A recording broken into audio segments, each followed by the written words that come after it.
AllBall TV. They scared, but I'm not. They don't like comentario. Y suscribe.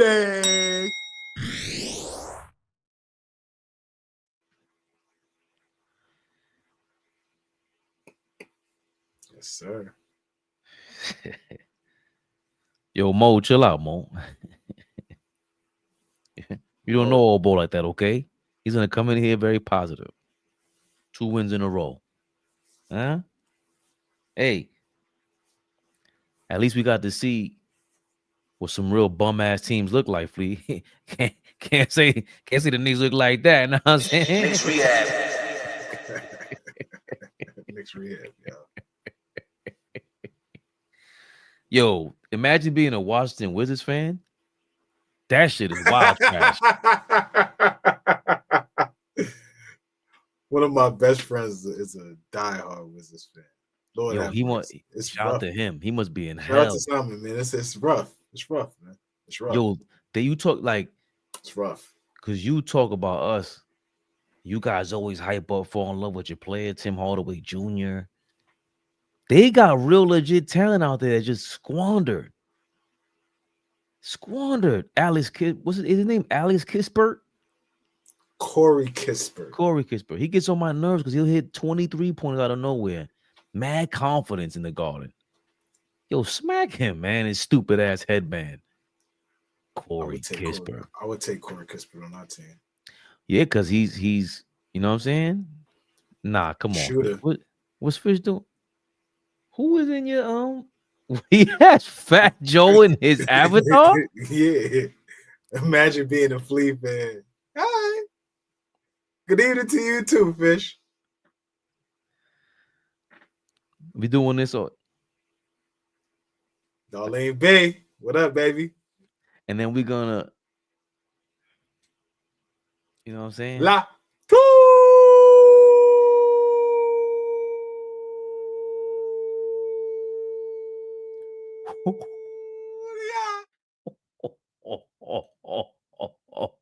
Big W. Yeah. 2 in a row. Let's get it rolling. That's some sneaky business. You snuck up behind her cubicle and waited till AllBall go to lunch? It's the lunch. Go to lunch, nigga.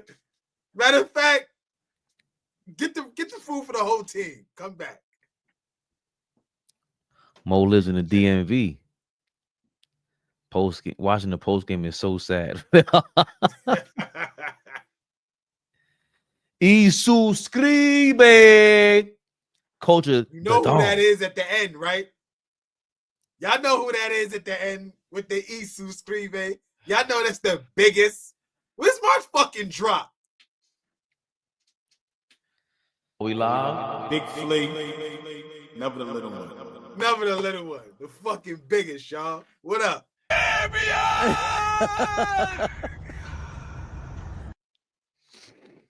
Yeah, man.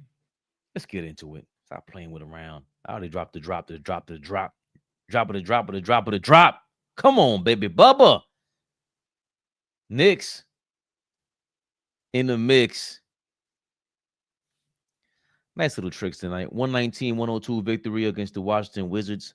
The second half was a complete blowout. I think we scored 58 at the half, so that's what? 61 points? Or 71? Yeah, 61 points. Amazing. I'm stuck doing the math in my head. 61 points. The Wizards rolling out their usual garbage, their annual garbage roster. A lot of talent out there, but they don't know what to do. 19 for Alex Shaw, talented kid. Does not have a 3-point shot. Like, that's insane. It's horrible. 19 and 8 for him. 7 assists too.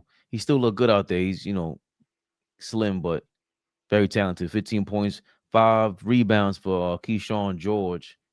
That was a kid. His second year. That was a kid last year I thought was really talented. Love his game. He's gonna be a player. The Wizards have some players over there. Can't front. They got some talented kids over there. For real.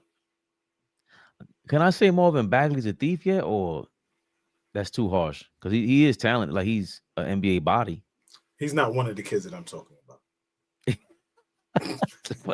15 points for Corey Kispert getting on my nerves. Bilal Coulibaly, I think he just came back. Bilal, my son Coulibaly. Right? I fuck with Bilal. I think it's his second game back. Second season. I think they said he played his full rookie season last year. The last Knick to play his full rookie season. Flea, did you see that? I caught it. I said it out loud. I was gonna text it to you. Just so I could tell you that I was right when I said it out loud. And when they said it, I was like, oh, I knew I was right.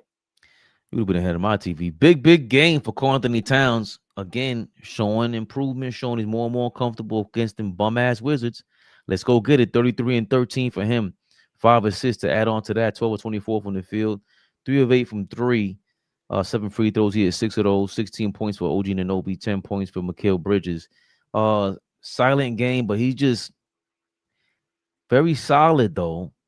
I know I've been kind of down on him, but he's just consistent in the background, and he's just not going to stand out. He plays well, though. I think he's a great connector of a player. He's just been playing his role.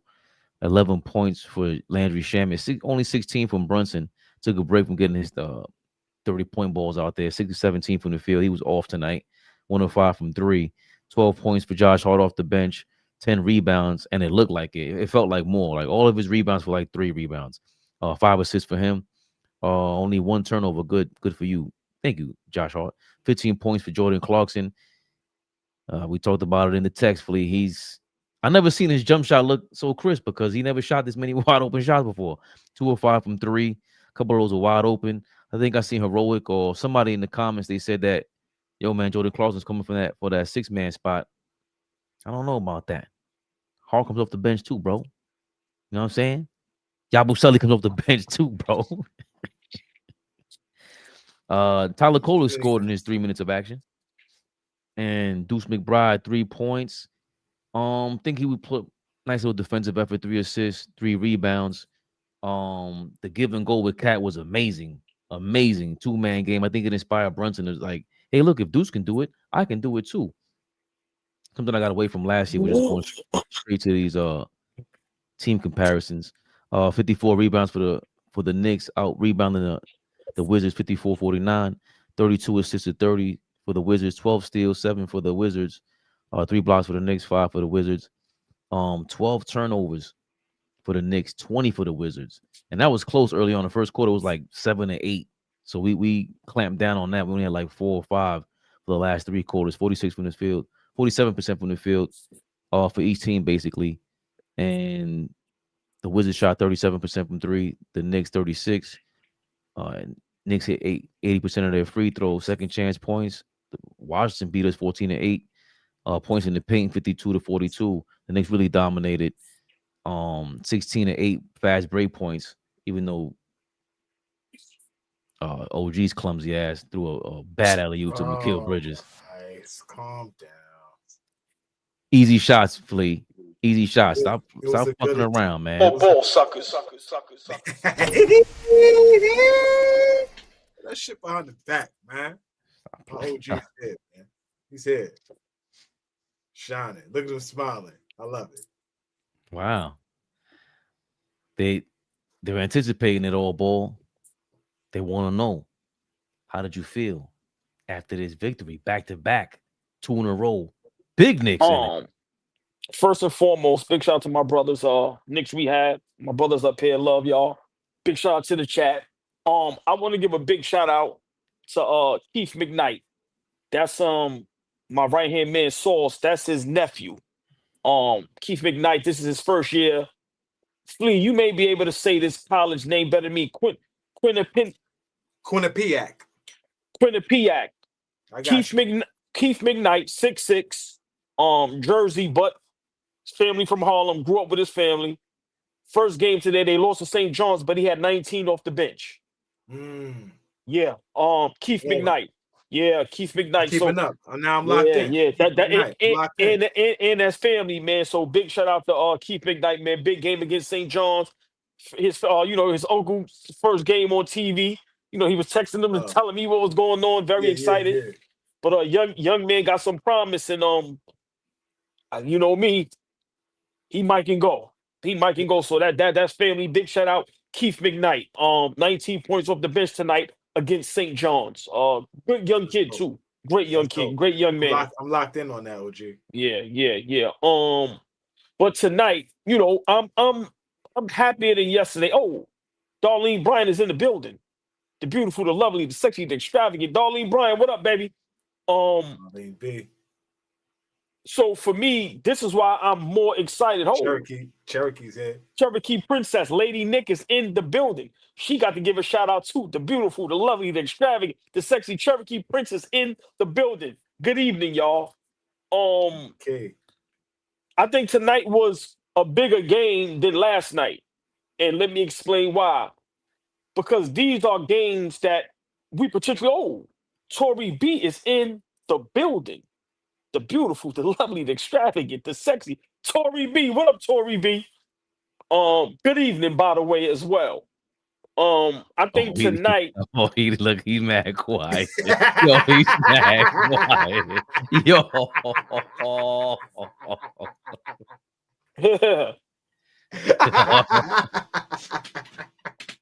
That's how that shit's supposed to go. Yeah. Yeah. Fuck out of here. Yeah, just like that. Yeah, fuck out of here. Y'all niggas in the chat, don't get flea hurt up here, man. Yeah, let me. That's it. The fuck out of here. Funniest shit ever. Niggas be so ass. There's a bully back in the room. I ain't saying shit. Please give your shout out, man. Come on, man. I gave her a love already, man. All right, say no. Oh. Double up. We double up tonight, Tori B. But I think tonight was a very important. About to get packed up. Yeah.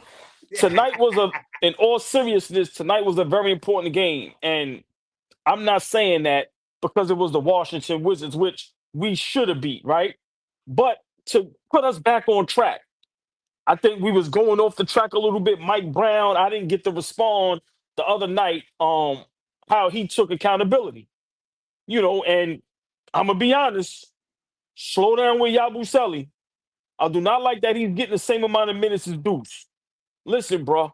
But, Mike Brown took accountability and he got back-to-back wins. Listen, I think, we can actually win the next 5-6 games. We can go on a 7-8 game winning streak when we see the schedule so far. But I think tonight was a great game. It was a collective. Everybody played their part. Cat was looking like Cat, how he's supposed to look against teams like this. Dominate. Flee. Fabian, that's all I ask. Dominate, bro. You 7 foot. You have talent. We know you can shoot the three. Get in the paint. You can hit free throws. Make the game easy on yourself. So for me, Clarkson looks like he's coming along. He put up some good points. Josh Hart is being Josh Hart. So I think, and remember, Flea, how long I've been saying this now? When we play like this, as a collective, where everybody gets involved, we're going to be tough to beat. So for me, I think tonight was very important because it puts us back on track. It puts the league on notice. I don't care what nobody say. I don't care how good you are. When you beat up on the teams you're supposed to beat up on, that's when the league and teams look at you like, okay, they for real. Yeah, you're going to struggle against the good teams, the great teams, the MVP caliber players with their teams, the former champions. You're going to struggle a little bit. But the teams that you're supposed to beat up on, that's what you do. So I think tonight was very important. But I think it's more important for Mike Brown. I'm going to keep saying it. Mike Brown will be on the hot seat all season. So as long as he wins the games he's supposed to win, and the games that, against the OKCs and, the great teams, as long as we're competitive and we hang in there and we win some of those games, Mike Brown will be fine. But for me, I think this is about Mike Brown. We have the talent. We have the roster. We have everything intact. Mike Brown needs to come in and fill the holes that we, quote unquote, think Tom Thibodeau couldn't do. So I think tonight was very important to get us back on track. Now we're a game above 500, back-to-back wins. So for me, I think this was a very important game because if we lose this, I think things will start going downhill. So for me, Cat and Brunson, like I said, if those two can get it together, I think we'll be one of the best teams, if not the best team in the NBA. Fleet, what you thinking? I'm still encouraged. I like what I saw tonight. I like the full 48 minutes. Obviously, I don't like the slow starts that we have. Right. I think that's not that's not a good thing, especially when you go up against the better teams in the league. We played against Washington. Washington is young. They're gonna make mistakes. They're gonna play themselves out of games. Right. So, and that's exactly what happened tonight. They wound up playing themselves out of a game that, to be honest with you, if they held court, the game might have been close up until the fourth quarter, right? But they started making young mistakes, turning the ball over, taking bad shots, not getting stops. So that's essentially why they lost the game. For us, I think that this is a game that you just start setting good habits. I don't think you get too high, you don't get too low. You beat the Wizards. That's a scheduled win. I'm sorry, it is what it is. They're not a very good team. But you do everything that you're supposed to do. Karl-Anthony Towns, this is a confidence booster, right? He likes to go as Saw. I was listening to Alan Hahn all night tonight, just talk about how much he takes that matchup of all matchups, Alex Saw, but whatever it takes at this point. If that's the matchup that's going to get him going, fuck it. Because now we could just turn this over into, on Wednesday, we see Gobert. How you going to show up against Julius Randle and Gobert? I need you to show up the same way you showed up tonight against Julius Randle and Rudy Gobert. So, but I love the way he played tonight. He played with force, right? He didn't settle. Although he had the 3-ball going, he did get mixy in the paint, right? You saw him put Alex Saw in the rim a couple of times. I love seeing that. I don't see that too often from him. Right. So when you put the ball on the floor, you get a guy in your hip and you put him in the rim. I like seeing that, right? I just like seeing the aggression from him, the controlled aggression, right? He didn't get out of control. I didn't see too many stupid fouls. He got a couple chippy ones that I thought we could have got back. But for the most part, playing through him tonight was the way to go. Brunson didn't have it rolling tonight. He hit some timely shots, but in terms of efficiency, he wasn't the greatest tonight, and that's okay. Our captain ain't gonna be great every night. But he kept getting after it. He kept moving the basketball. I was just happy about the ball movement for real, right? That's what Mike Brown is essentially trying to implement. Faster pace, obviously getting up more 3-point shots, quicker decisions, and moving the basketball, getting in the paint and getting open threes. So I like what we did, right? I like the rhythm that Jordan Clarkson is finding himself in coming off that bench.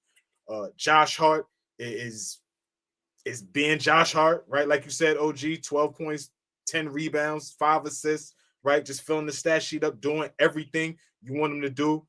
We missed Mitch tonight once again. I'm sure we'll touch on that in a second.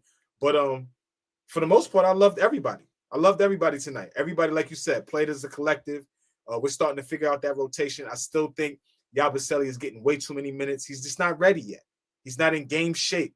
And I think big shout out to Mike Brown for allowing this young man to get in game shape. He's trying to let him play through it, but I don't think he's ready yet, right? Those minutes can go more to Deuce. Those minutes can go more to Jordan Clarkson. He can up the minutes on him. Whatever you got to do. I know you need a backup for Cat when Mitchell Robinson is not playing, but he's just not ready. And I keep forgetting to mention over the last 2 games, Landry Shamet. Landry Shamet has given us a lot of positive minutes. He hasn't been out there stinking it up. He's been out there hitting open shots. He's out there playing defense. He's moving. He's not standing still. He's active. So I didn't say nothing about Landry Shamet the last game, but he started tonight again. And, I was just pleased with his minutes. So, big shout out to the Knicks back-to-back wins. Let's just get on the winning horse and let's roll. Let's put together some W's, right? Let's put together some W's, OG, for real. Hey, Fabian, can I ask you a quick question before you go? I don't know what that meant just now. Sure.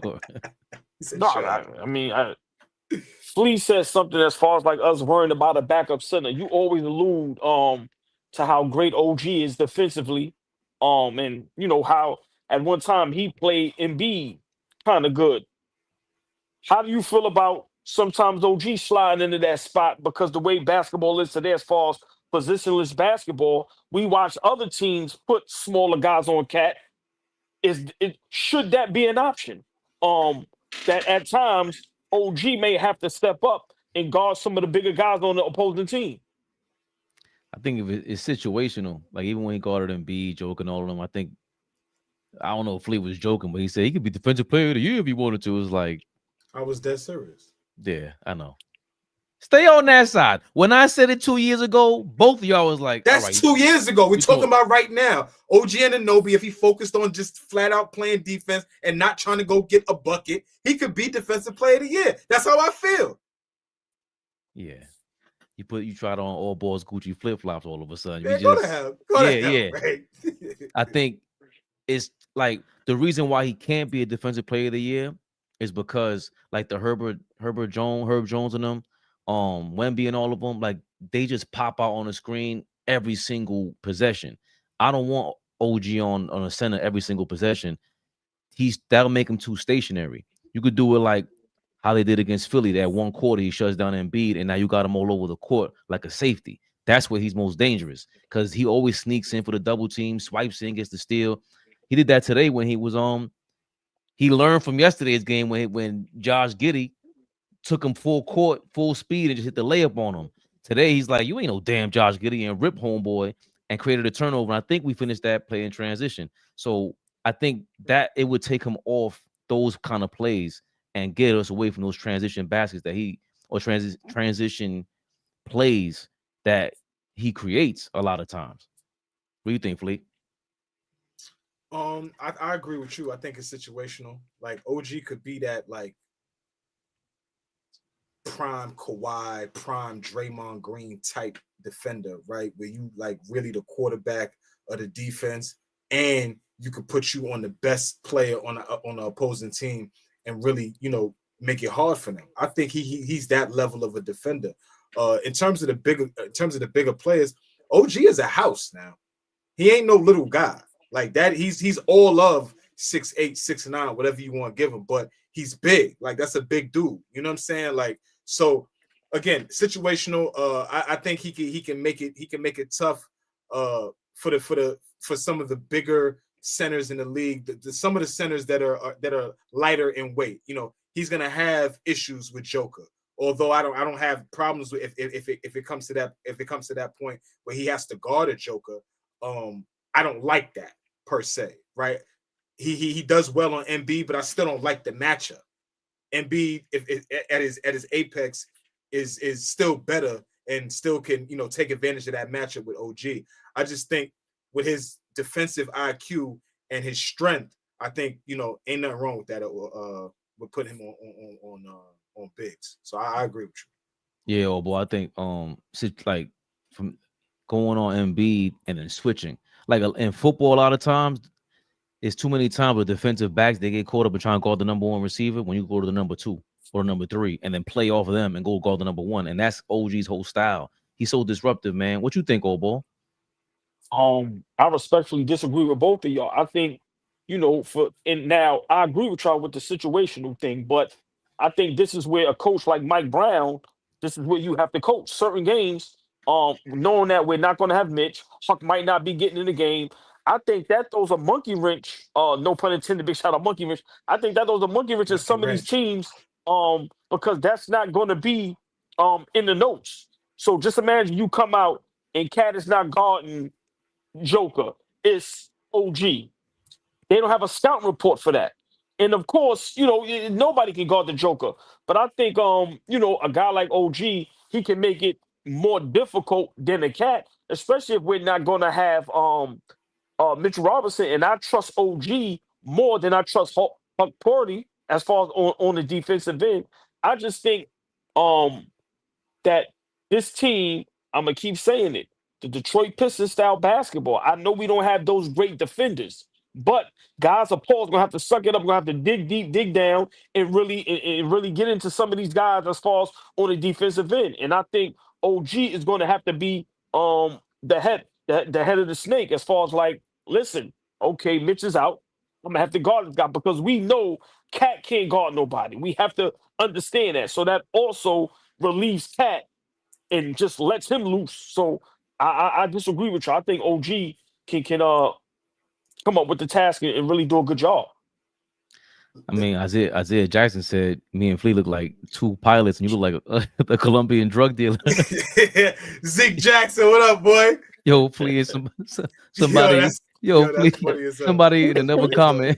Somebody in another comment said whole ball looks like pink meat.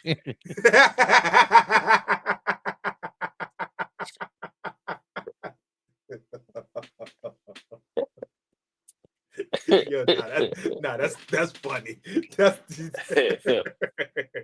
OG, you know that's funny. You know, I laugh at myself all day. I love it, man. I know. Keep the joke coming, man. Come on, man. Yeah. Oh shit, yeah. Pink meat, that's crazy. Because listen, I can't wait to see some of y'all personally. all you niggas hide behind them avatars. Yeah. All you niggas hide behind them. Oh, he's hard. Drop something. He goes. Larry Hoover. Yeah. Big shout out to the chat. You know I love all y'all. Big shout out to the chat, man. They keep us humble, man. They keep us humble. Yo, there was a spot. I think it was the second quarter. It was 40-40. Like 4 minutes left in the second quarter, something like that. I think Cat just put Saw in the rim, right, on that back down dunk. But the next possession, right, I think on the court, and chat, y'all could correct me, my brothers, y'all could correct me, but I think the lineup on the floor was Deuce, Hart, Bridges, Cat, and I believe Clarkson. But the defensive lineup that they had in that part of the game was just insane. Some of the second quarter, some of the stops that we were getting towards the end of that second quarter was insane. So I know Cat, we always kill Cat on how he defends and things like that. But that stretch shows you that there's times where if he gives effort, because again, all we say is defense. Some guys are special. Like OG loves Ron Artest. That's special. That's not regular. That's special. Kawhi, special. Draymond, special. Like these guys are special, but everybody's not special like that. But straight up effort, if you give effort, like effort at 7 feet means you blocking shots. That means you getting every rebound. That means that you hedging out on screens and making the ball handler change directions. Like that's effort. And you ain't always got to be the best nigga on one-on-one defense. But that lineup, I was like, damn, we are able, if we play like that, we are able to get stops. Even Brunson with his active hands tonight, I was like, shit. I texted y'all early. I think that was first quarter, something like that. I was like, yo, I like the way Brunson is looking on the defensive end, just his energy on. So, we could be better as long as we keep going the way we going. The switching was great, and I think I hate to say it, you when you pointed that out with Brunson, I still wasn't really impressed. It's something about him and Cat that just the mix wasn't there, and then that lineup that you mentioned, not for nothing, that's when Brunson sat down, and all of a sudden, the energy lifted up on defense. Cat was playing in between the passing lanes, like he covered his man above the break, and the man in the corner got in the passing lane, did a deflection like he was he deflected the pass like he was OG. Like he was just, and like you said in the comments, whoever said that, it is the Wizards. But hopefully he can just build off of this because, he saw a bounce announcer, saw, one moment, backed him down and yammed it on him. He saw food. So hopefully, because Alex saw his light in the ass. But hopefully he gets to see that this is what you're supposed to be doing. Ooh, nostalgic Nick. Niggas have one good night. Look what nostalgic Nick said. Niggas have a good night. How you feel about that, OG? What? What do you say? Cat is the best player on the team. I don't know why he defers to Jalen Brunson. Jalen Brunson is limited. I mean, you sound like Dave Smith.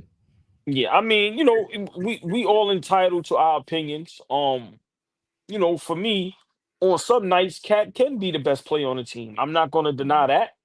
But sure. on most nights is Jalen Brunson. And, for me, what holds Cat back is the stupid fouls he commit. You can't keep him on the floor at times. And just he doesn't take advantage of his mismatch. And tonight he did. How many times we seen when we played Boston, they put Tatum on him? We play OKC, they put Williams on him. I've seen Lou Dort guard him. I'm talking about possession after possession, and he doesn't take advantage. So for me, I said this the other night, right after the Chicago win. I said the most important play if we're going to win a championship is going to be Karl-Anthony Towns. He has to be Batman and Robin every night. Every night. And if he does that, if he dominates like he did tonight, then we'll be fine. But if he's going to go drifting every other night and be inconsistent, then we're going to have a problem. We know what we're going to get from Brunson. Fabian alludes to it all the time. They go down the allude word again. Lord have mercy. Fabian says it all the time. We know what we're going to get from Brunson. We don't know what we're going to get from Cat. That's just the honest truth. Are we going to get the low IQ basketball Cat that can't stay on the floor, that commit dumb fouls? Are we going to get the Cat that's not going to go into the post and take advantage of his mismatches and go out there and just shoot 3 after 3 after 3? Or are we going to get the dominant Cat like tonight? We just need a consistent Karl-Anthony Towns, and I think we'll be fine. Hopefully, I think basically AllBall is saying that unless Cat gets it together and keeps his eyes on the prize, baby Bubba, we ain't winning no chips, but you can with PrizePicks. This episode is brought to you by PrizePicks. You and I make decisions every day, but on PrizePicks, being right can get you paid. Don't miss any of the excitement this season on PrizePicks, where it's good to be right. You heard Zeke Jackson. Fabian's right. He's just early. PrizePicks is simple to play. Just pick more or less on 2 to 6 player stat projections. If you get your picks right, you could cash in. We talked about it earlier. You had Cat going up more than 25 points tonight because it was the bum Washington Wizards. I almost got it wrong because I was going with Brunson more than 25 points because he kills the Wizards, but I'll go with that the next game because Brunson loves playing against them. Either way, you can join millions of users and sign up for America's #1 fantasy sports app. Download the app today and use code CLNS to get $50 instantly after you play your first $5 lineup. That's code CLNS to get $50 instantly after you play your first $5 lineup. PrizePicks. It's good to be right. Cat. Yeah, that's right. Thank you, Mo. Hit that like button. Share, like, comment, subscribe. Hit the membership button. Hit the Cash App. However way you can support. Well, hit the cash. Yeah, hit the Cash App. I'm digitally panhandling.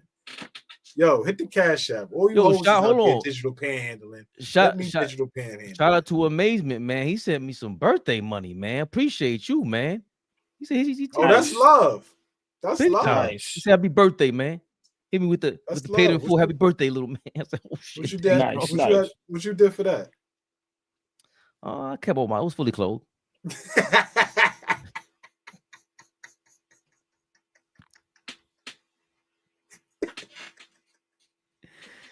JR, thank you for your $4.99. $4.99. Shout out to Mike Brown for putting the bench in the fourth. Tibbs would never being up 20 on the back-to-back. Yo, that's a fact. Thank you for reminding me. The last 3 minutes of the game, Kohler got in there, scored a little 2 points. I get it because you squandered so many leads with Tibbs. He's so paranoid. Like, one time back in Idaho, I gave up a 40-point lead in the fourth quarter. He always had that same stupid-ass story. Thank you for JR for reminding us. And your $4.99. Zeke Jackson, thank you for your $1.99. $1.99. Crazy people wanted Randall back over Cat. Zeke, watch your mouth. I wanted Randall back over Cat. But only if, we had the right team back. I'm not going down that road tonight. Cat is doing his thing. He's looking more and more comfortable. AllBall. I think it's more than just his IQ. He just is not going to be a #1 guy. We could talk about that ad nauseum. But I disagree with Flea with the Shamit thing. I just like the way Mike Brown plays him, and he's been rotating the lineups, bro. Like the way especially the way he brings in Clarkson. That's what I've been impressed with the last 2 games. Chicago's a good team, Wizards a bad team. Shammy, he started him. He didn't want to bench him. I like that. And the Yabusele thing, as far as the bench is concerned, he doesn't have a choice. Cat got to take a break at some point. He can't play 48 minutes. And Yabu, it was an ugly 14 minutes, but Deuce wasn't. They played the same amount of minutes, I think, because Clarkson was so effective, or at least way more effective than Deuce in this game. Like he popped out, getting to the basket, getting people in their shots. He's gonna be clumsy sometimes. Defensively, we rotated crazy. I think we were rotating so crazy that Alan Hahn spoke to it. He was so shocked that Yabusele didn't rotate when he, instead of playing drop coverage, he messed up on a rotation. Flea. I mean, he was late on almost every coverage on defense tonight. That's why it was a hard watch. I mean, he's got to play to get in game shape. I get it, but in certain situations like that, when you miss a coverage against the better teams, again, Wednesday night when we play Minnesota, and you get mixed up in the coverage like that, you could get put in the rim. Julius Randle will dunk on you. Right, Jaden McDaniels will finish on you. Like it's a different look when you got aggressive guys coming downhill and you're not where you need to be, or you're not meeting them before they meet you at the rim.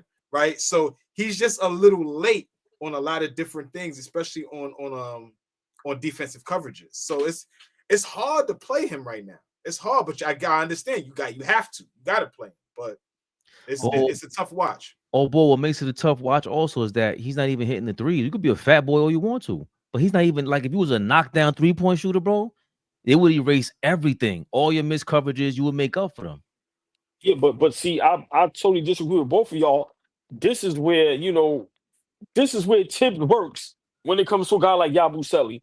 Flea, all that getting the game shape off the court. Get your ass in the gym. Get your ass, someone else, a chef or somebody. And I'm not saying that to be disrespectful, but bro, like you're not in shape and you're not productive. Like Fabian said, you're not hitting no threes. You're not bringing anything to the table. So for me, I disagree. I don't think he should be playable until he can be playable. Bro, you don't look like you belong out there. Seriously. And, it's going to come to a point with Mike Brown. Bro, keep him on the bench. I'm sorry. Keep him on the bench until he figures out, okay, I'm going to take this thing serious. I want to play, because we're playing for a championship. We're not playing to make the playoffs. There is some pressure here, Flea. So maybe, he came into the situation thinking it wasn't as serious as it is. But I want to ask you a question, and this is for Fabian as well. He only has to be productive, or he only has to be relied upon every other night, because the only time he's getting high minutes is when Mitchell Robinson ain't playing, and Mitch is not playing on back-to-back nights, and the minutes restriction or whatever it is. But the only time that he needs to be productive is when Mitch is not playing. So how many games is that this year where we're gonna have to rely on him? He's got to be ready to be out there, is what I'm saying. And it's not going to be a night in, night out basis. He's got to be a guy that when his number is called, be ready to rock and roll. I'd rather 10 seconds, and Fabian could cook this. I'd rather put Huck Porty out there at that position. I mean, he looks in shape. He can get up and down the court. To me, they're both liabilities. But if you're asking me who I'd rather flee within these last 6 games or whatever 7 games we see, I mean, real, bro, Yabu can stay where he at, bro. Stay his ass on the bench. Seriously. I'm sorry. I get it. I don't know if we have a choice, especially with the way Mike Brown benched Kolek, the way he benched Huck Porty. Remember, they said that Huck Porty was going to start when Mitchell Robinson doesn't start. That hasn't happened. So who's to say that this guy's not working hard in during practice, and he is their best player while they practice, but he's just, for whatever reason in game, this is not practice anymore. I don't know, but I do have to respect. I'm starting to gain a lot of respect for Mike Brown's rotations and doing the Tibbs thing where it's like, yeah, we tried that. He doesn't have to announce Kolek's not going to get any more playing time. He's just not going to do it. Same thing with Huck Porty. Not gonna do it, bro. You don't. I think Huck Porty this season looked more lost than Yabusele, and that's saying a lot. Like Huck Porty, I mean, Yabusele can at least hit the three, and that tells me also like, is he done experimenting? He tried experimenting in the first 3 games and 4 games, and now, like I said, Cole's not getting back in there. And Diarra was a guy that I thought you could experiment with, especially against the Wizards. He just came off the Wizards, Flea. He looks like a Wizards player. Hold on, Flea, real quick. Fabian, that 3-game losing streak, somebody got in Mike Brown ear and said, bro, we trying to win a championship. Get it together. And I think that's what slowed down giving these guys all these minutes. Once again, he doesn't listen. He has the short rope. I'm telling y'all this, bro. That 3-game losing streak after you come out like gangbusters and beat Cleveland, then beat Boston, and the city going crazy, and then you lose 3 games back to back to back. I think somebody in the front office said, "Hey," I think they called him in the office, Flea, and had that nice little talk with him, like, "Yo, bro, I get it, but you ain't here for that. Get it together. You're doing a little too much. We trying to compete for a title this season." And I think he realized that. That's why he had to own up to what he did. And now, Fabian, like you just said, you see that rotation. He's starting to shorten it, and he's starting to get it right. And I think to his credit too, right? If we're gonna give Mike Brown some credit right now, like we are, this would have been different if this was a rookie coach. A rookie coach might have been stubborn. A rookie coach might have not been able to see his own ears, right? Because you can't see your own ears unless you look in the mirror, right? So a rookie coach wouldn't have been able to see any of the mistakes. He would have been stubborn and kind of stuck with, "Oh, I'm just running with a cut." Mike Brown been around the block a few times. He didn't been around some great players. He didn't had to figure out certain things. So, him understanding, yo, I got to shorten this rotation. I gotta go with the lineups that are working. It only took me 4 or 5 games to figure out what lineups work and which ones don't. And so, to his credit, I think some of the experience tacked into who he is as a coach, along with whoever got in his ear, and now he's he's kind of righting the ship and doing the right things as a head coach, right? I love Cole, but you can't play him. He ain't fully ready yet. You can't put him out there and be able to back up Brunson and keep the thing going in terms of shot making, in terms of not turning the ball over, making good decisions, putting the defense on their heels. He don't do that like Brunson. And not saying you're going to replace that, with the guy coming off the bench, but he doesn't even replicate it much on a consistent basis. So it's hard to put him out there. He's capable, but not on a consistent basis. So I respect what Mike Brown is doing right now. If that's what the case is, keep the rotation the way it is. I totally agree. I'm just starting to, respect that. I think, boy, you make a lot of sense where even if it wasn't the front office, that was a meeting. And even today, still not gonna stress it, Flea. But a lot of too much yapping for me still. But the yapping that I loved was during the free throw, and he was like, did they call it a thumb 5? Yo, thumb 5, whatever they called, but it sounded like he was asking Brunson, yo, thumb 5. Then he told Cat at when he was underneath the rim, yo, thumb 5, that's what we running. So there's a lot of communication. At one point, OG had his hand on his hips. He was looking like, man, shut the fuck up, Mike Brown. He was dead tired, huffing and puffing. But if there's communication here, remember, let's not act like coaching. He's coaching. Let him cook. There he goes. 3 times. Oh boy, it takes 3 times. You got rope with him. Coaching. Boom. He's gonna do it 2 more times. Boom. Then you find his rhythm. Right? Let's not forget though, Tibbs being here, bro, that's family to them. That's what you're replacing. You gotta go fill in for the guy who's a family member. So for him to go in here, he might be feeling like he was walking on eggshells a bit. And to me, it does look like that Mike Brown looks more comfortable. For him to even admit that the last press conference, it wasn't that he admitted it, it was the way he admitted it. Like, he didn't look like a sucker. He didn't come off like a sucker. He just said, yo, that was my bad. I was going crazy with them substitutions. That's what I hope was saying. Like somebody might talk to him, bro. Because the way he said that, like, you know what, I was wilding. So we gotta acknowledge that because y'all think we just think the world is falling over here and we don't. But I don't know if I'm catching y'all off guard, but did you see what get into the Carmelo thing with Phil Jackson? I didn't. I would love to see it. I'm glad I'm seeing it with y'all. I heard about it, but I didn't watch it. So Phil Jackson's basically blamed Carmelo Anthony for having a losing culture and a losing tenure over there in New York, over here in New York City. Phil Jackson and Carmelo Anthony responded. Let's see what he had to say. I was bugged out, man. Like, come on, bro. Like, what are we doing here? As a man, if I was that much of a hindrance to you, why didn't you have a conversation with me when I was there? Instead of bringing me in the office, showing me Michael Jordan clips Oh shit of the triangle and telling me what not to do in the triangle because he did it wrong. This that he told me. Instead of doing that, let's just have a real man conversation. Melo, listen, I want to go in a different direction. We had a poorly structured teams, rosters those years. And you was at the helm of that. Nobody told you who to go get.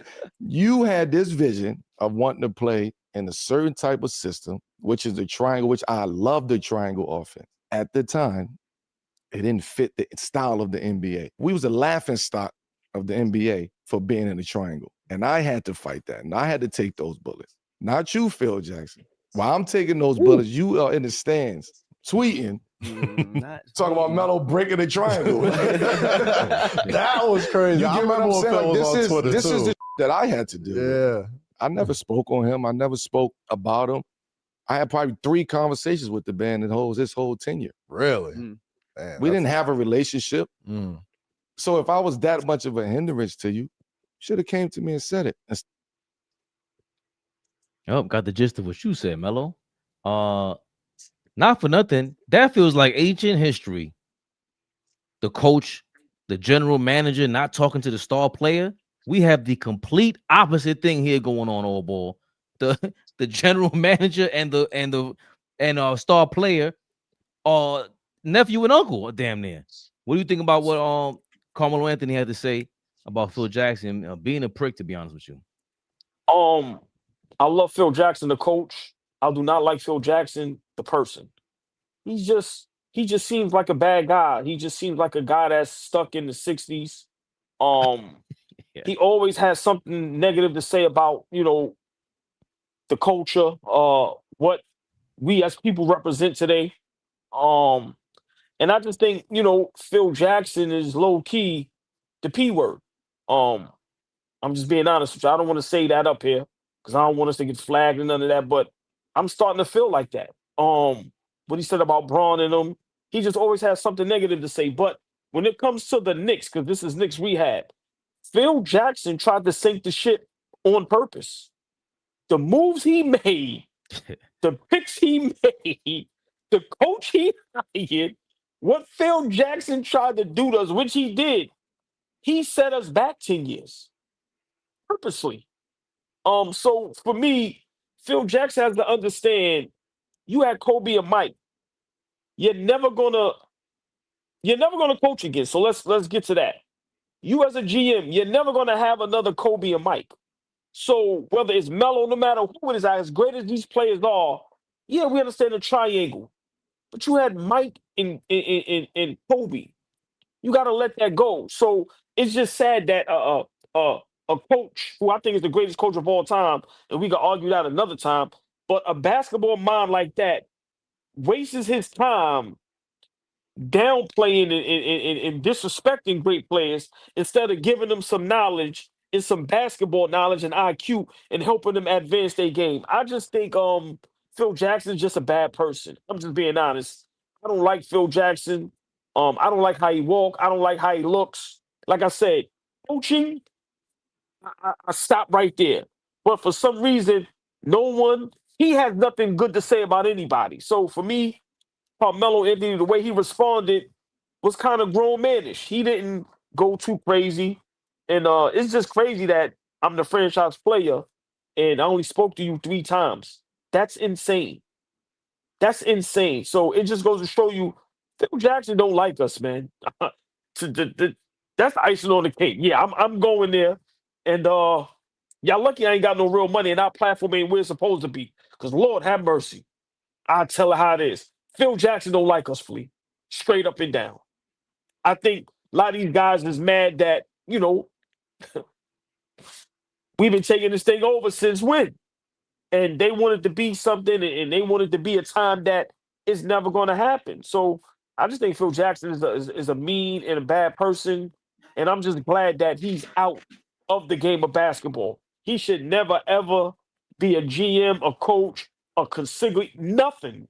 He should have nothing to do with basketball. No, seriously, because all he's going to do is be disrespectful. So, big shout out Melo for answering it the proper way and not being ignorant and going on a rant and trying to go viral. That's what I like to say.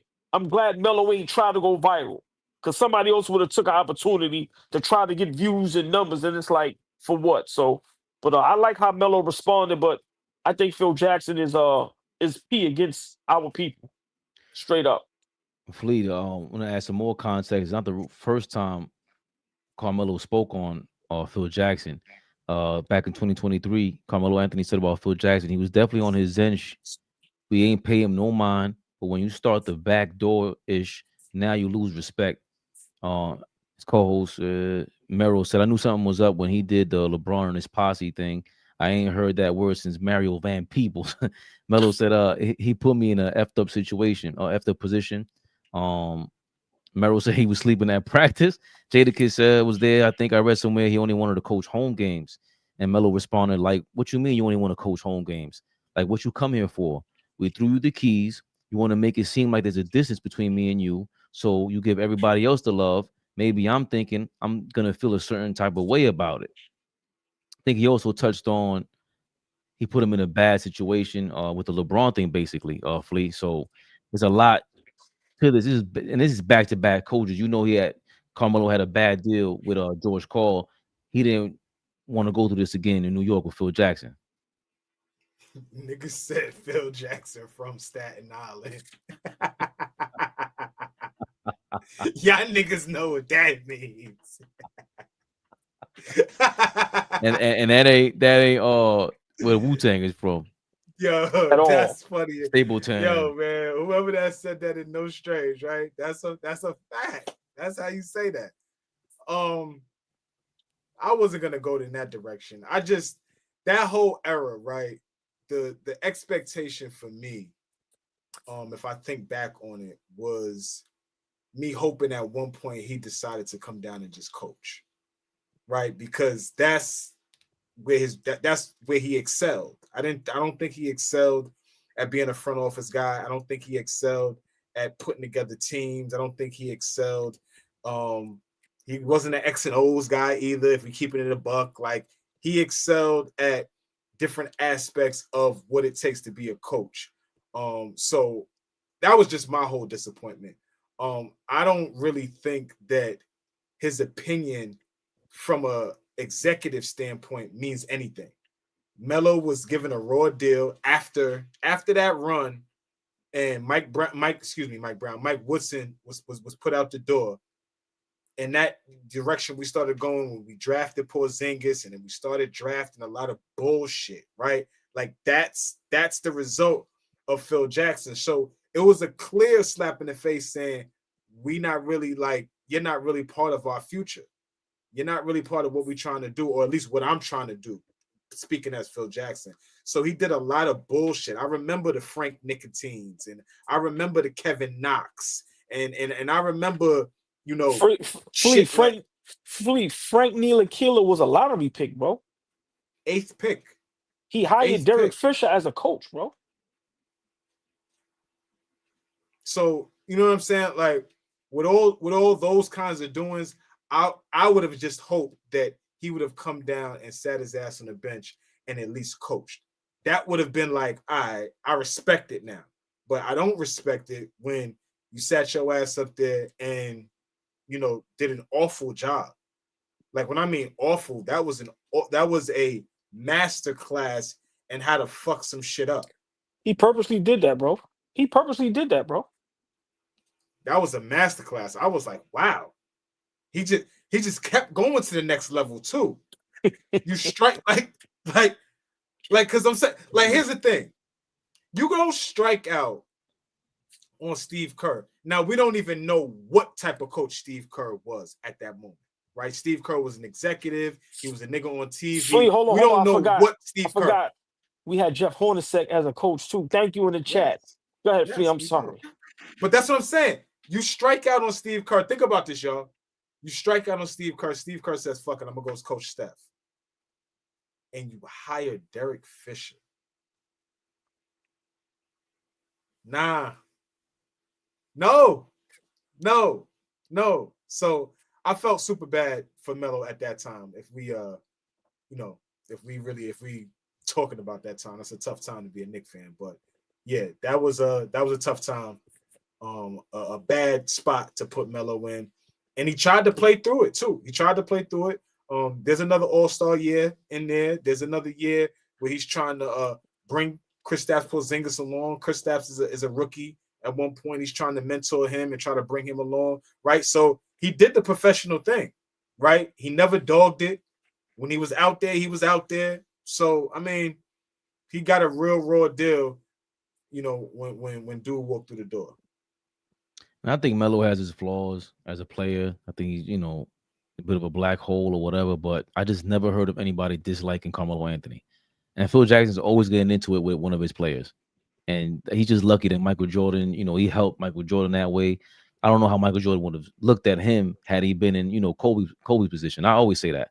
I don't know what Mike would have been if he had to be alongside Shaq, little brother coming up. And you got to deal with Phil Jackson telling you to, like, hold it back. Like, what are you talking about? This guy's mad fat. Like, I'm coming out here busting everybody's ass. Who are you talking to like that? Flea said it yesterday, like how much of a ahead of his time Kobe was. And it was like, maybe it was the time was different, but of course it's different when you got that guy around. I think there is a lot of, racism to Phil Jackson. Like, there's just the fact I was going to give him props for getting Porzingis. But now that I think about it, it makes a lot of sense. He drafted Porzingis. But I like the Hornacek deal, to be honest with you, because at least there was proof in Hornacek in Phoenix when he had the three, point guard lineup. But the other guys were just like, what? And the way he handled Carmelo Anthony at the end of the day was going to be a legend, a basketball legend. You were nowhere near Carmelo Anthony as a player. You might have been jealous, just like George Karl. That's why I kind of shit on Phil Jackson. I don't think he's great, but he also had Tex Winner. There was things to him that were like, all right, I don't want to take anything away from him. But, that's why I don't like when you go at Pop like that or Ball, because it's like you got all the smoke for him, but this dude has the greatest players ever. All of them. Top 10. He has 4 of them. That's insane. I'm not giving him that much props. You talk about Pop, there's only one guy. Belichick is only one guy. Phil Jackson got away with a lot of bull. Pop is only one guy. What are you talking about? He only has one. He only has one. David Robinson ain't no top 10 player of all time. Tim Duncan's a top 10 player all time. Phil Jackson had 4 of them, bro. Is Dave Robinson top 10 centers of all time? Top 10 centers of all? Yeah, right. Sure. Yeah. All right. So is Ginobili one of the greatest 6 men to ever play the game? He's not a top 10 nothing. Like Phil Jackson had better players under his career than it's not even close. I'm just saying that's the reason why that's the reason why he gets away. He never coached these bum teams after he got in the league.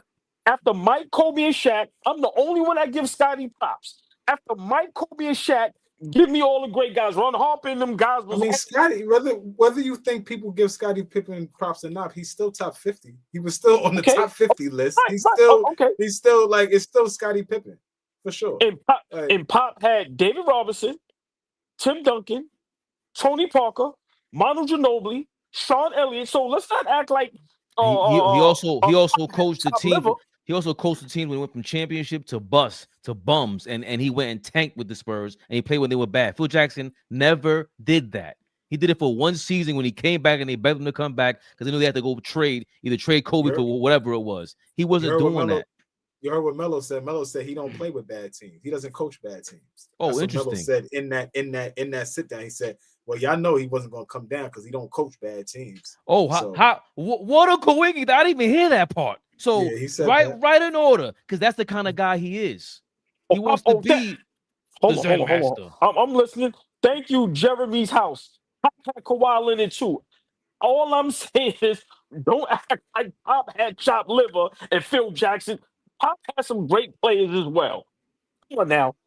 Right, but it's again that he ran the Spurs with RJ Buford. Phil Jackson did not run Chicago. He did not run the Lakers. No, He had agreed. legendary help throughout both organizations. Pop is the lead. So that's what I'm saying. Phil Jackson acted like he was in charge of the whole thing. No, you turned your back on Jerry Krause. There's a lot of kind of he's a sneaky individual, is my point. I don't fuck with Phil Jackson. I think there's a But lot that's of right. bullshit to him. But that's why I said the coach I can deal with. The human being, keep him the fuck away from me. I don't want to do it. I don't want to see him. I like nothing about Phil Jackson, the person. Like I said, the coach, for me, I can't argue when a person has three-peats. That has never been done. I don't care who he had on his team. He three-peated 3 times. So, I mean, we can have that discussion, greatest coaches of all time, but y'all both make great arguments. Phil Jackson's a piece of shit, man. Let's just call it what it is, man. Sorry. Right. Just a bad human being. I'm sorry. He looks like, you know how you can look like a bad human being? He looks like he don't like nothing about people, bro. I'm sorry. He just does. He has a whole mannerism that. So it's not surprising to me. Just like the other coach. What's the coach that was in Denver? George Karl. Bro, you could look at him and go, yeah, he don't like us. Like, you could look at him. He ain't got Both to of- talk. He's right. Flea, what I always say, I hate George, overrated. Phil Jackson, overrated. George Karl, Yeah, I hate George Karl. I With a don't. passion. I agree with you with both those guys. I just want to say something real quick. Big shout out to Melo's son, Karl-Anthony.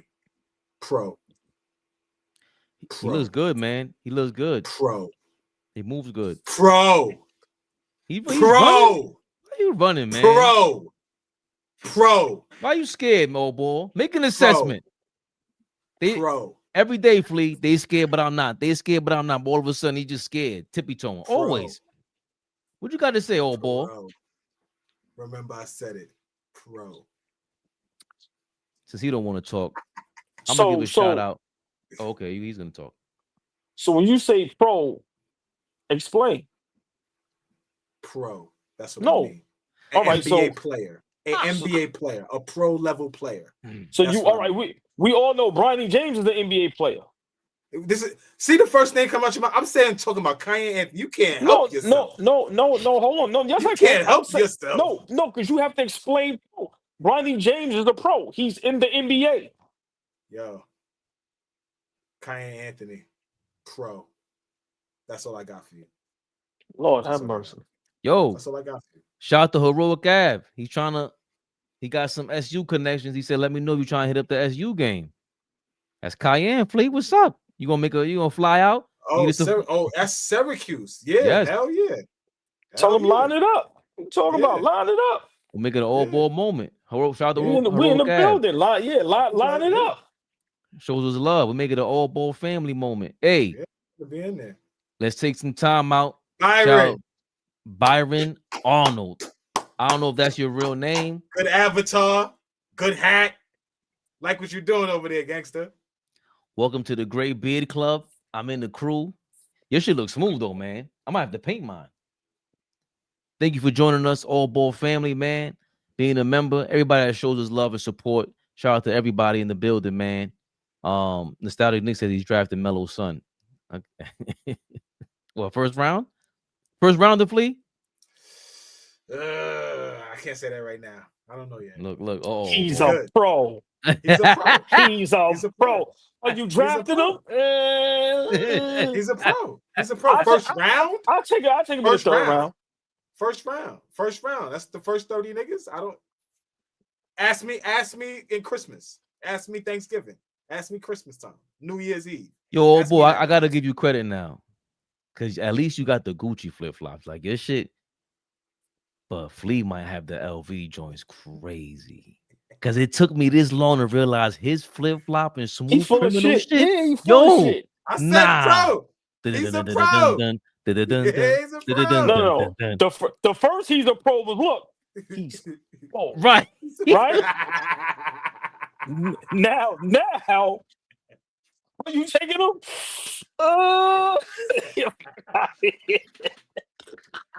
AllBall suckers. Yo, big shout out to him. Listen. Are we live? Big fling. The biggest show.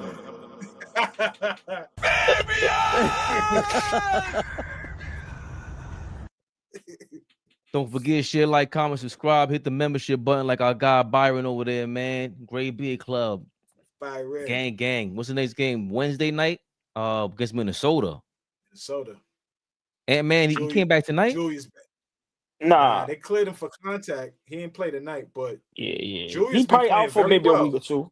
Yes, he I has. don't know if y'all been paying attention. Julius Randle's been playing his ass off. Yeah, he's been playing real well. I think that's going to be a tough game Wednesday night. That's not going to be a walkover, even if Ant-Man doesn't play, which I don't think he's going to play.